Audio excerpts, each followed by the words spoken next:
We're on. Okay, first off, uh, it has come to my attention that the sound on my camera is not ideal, and I have been trying to fix it.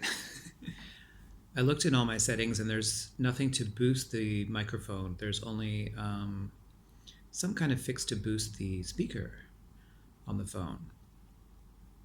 And then I downloaded some apps that are supposed to boost the microphone, but those apps do not interface with the camera. So this is where we are with the sound. Some of my listeners are having trouble hearing me, so I am working on fixing it. But I am not terribly technical, and I'm. This is why I don't change phones very often, because it takes me like 3 years to learn how to use the one that I have. Which is why I only now have discovered how to make memes and stuff like that. And if I have to then learn Photoshop, it's going to take me another year to figure out everything in it. Celine Pristine had requested me to do another video, and this one is about, I did want to talk about this actually. This is about how to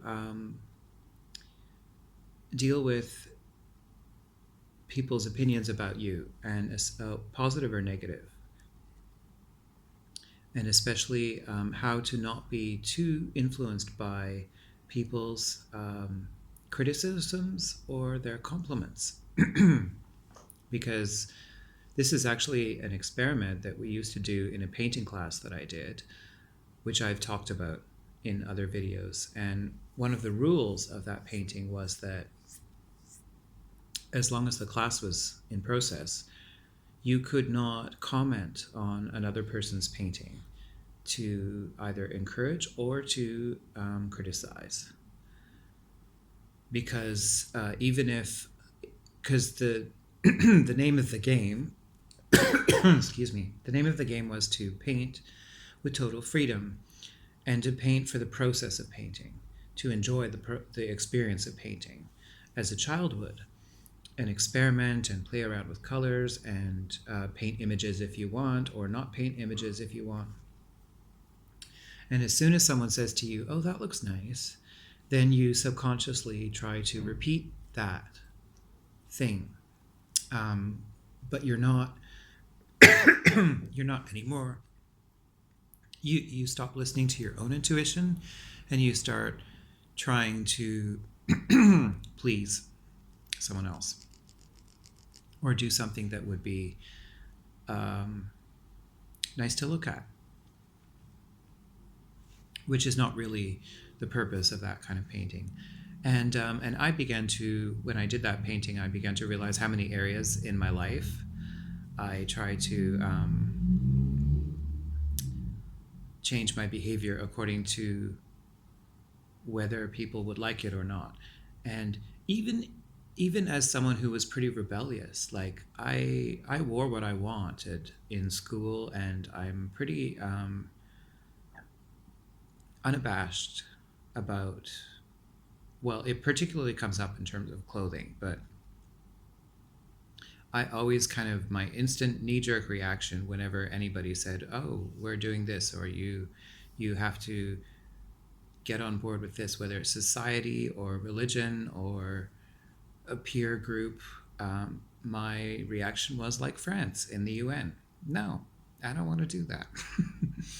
And of course, if you're really a free individual, you're not necessarily going to react like that either. You would, if you're a free individual, you would assess whether you wanted to do that or not. You would not automatically rebel on principle.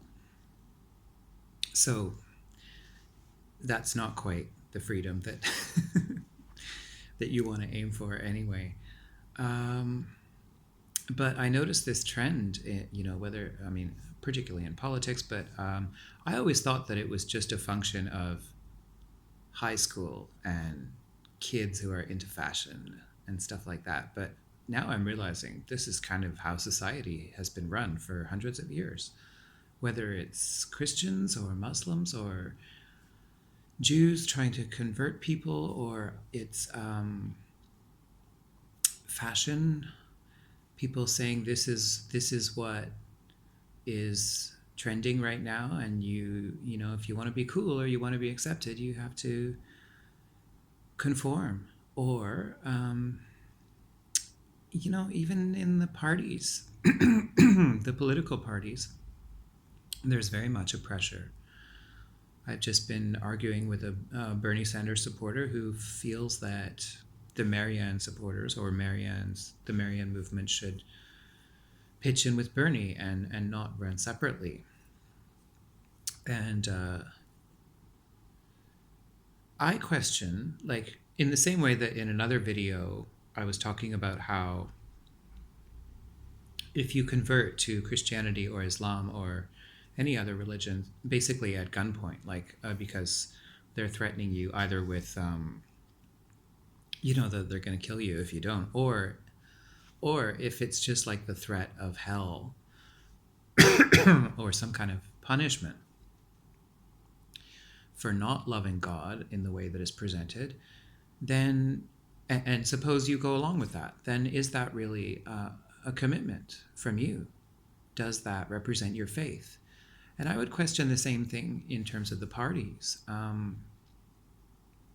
If you're voting for someone because you're afraid of the other guy, or you're kind of wanting to just show a little bit of solidarity with your party, and that's the only reason, then I don't think that's what a democracy is for, and I don't think that's what a free society is all about. I think that it's kind of a beautiful thing when you're passionate about your candidate, or you're passionate about your party, or you're passionate about your movement, but not just because it's the one that you happen to be affiliated with, but actually because you believe in the policies and principles and ideals that are set up by that candidate or that party. So now I have said all that, and I have not yet given any techniques for how to overcome the censorship or criticism or the approval of other people, which can be very seductive.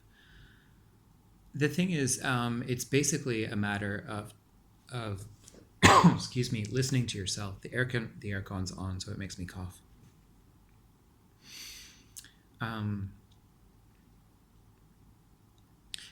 You want to kind of check with yourself in any situation where you're presenting something in terms of your personal freedom or your personal expression. And it can be inspired by someone else or something. It's not like you have to be always original, but you should always be sort of tracking your passion and seeing where it comes from. And if what someone says, whether it's complimentary or critical, if it interrupts your passion, if it makes you feel tired, that's kind of an indication that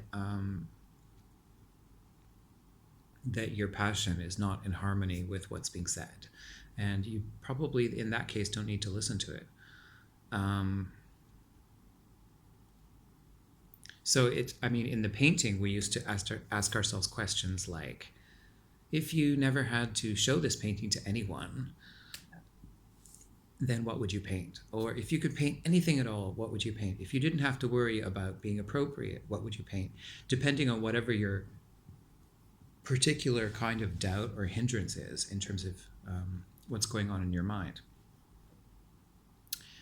So so basically the technique is to continually listen to yourself and practice that. It's a sort of a meditation in a way, because you have to learn to observe your emotions, and you use the detached part of your mind to do it, but then you can harness that passion and express it. And I've just given up on trying to look into the camera when I'm talking. I become hypnotized by the sight of my own face, and then I see that it looks like I'm looking off, but I'm actually staring at myself. Anyway, yes, so that is my take on criticism and approval. Also, bear in mind that people criticize when they're doing it. They criticize to make themselves feel better. Very little of what is said to you about you is about you. I feel that there is a trend in our society these days about being real, and I feel that the literal interpretation of being real is not actually that conducive to being real. Because you have these people who say that, you know, they're keeping it real and they're being real and they're calling stuff out, and you got to call it out all the time. And I don't think it does the job in the way that they are hoping. I often observe, like in friendships, and particularly high school, but I've never been to high school. I don't know why I'm talking about high school, but just like any sort of community where you have a lot of people who interact in a social way, you have people who think that it is really, really important to be as honest as possible and tell you the truth. Now, this presupposes that anyone knows what the truth is, first of all. Second of all, it can lead to things like friends who want to tell you what other friends said about you behind your back. My personal opinion is that the friend that tells you what someone else said is not your friend. I think that, in fact, the person gossiping behind your back is more your friend, because they didn't want to see you hurt. And I think that the friend that reported it to you kind of does. I think that's why they told you. I think they were looking forward to the drama. I don't think that they're doing it to help you. Unless it's like something really important. Like if it's something that someone said in an offhand way, like, oh, she looked funny that day or whatever, then I don't think that needs to be reported. If it's something like someone's cheating on you, then it gets really gnarly, but yeah, you might want to tell them. But yeah, so I'm careful about this sort of deified honesty, where we deify the most literal form of honesty. I'm more Socratic. Is it kind? Is it necessary? And is it true? And if it passes all three tests, then it might be worth saying. So anyway, that's all I'm going to say about that for now. I think that was all relevant to itself. And great talking to you. More developments about the sound on the camera to come, I hope. Blessed be.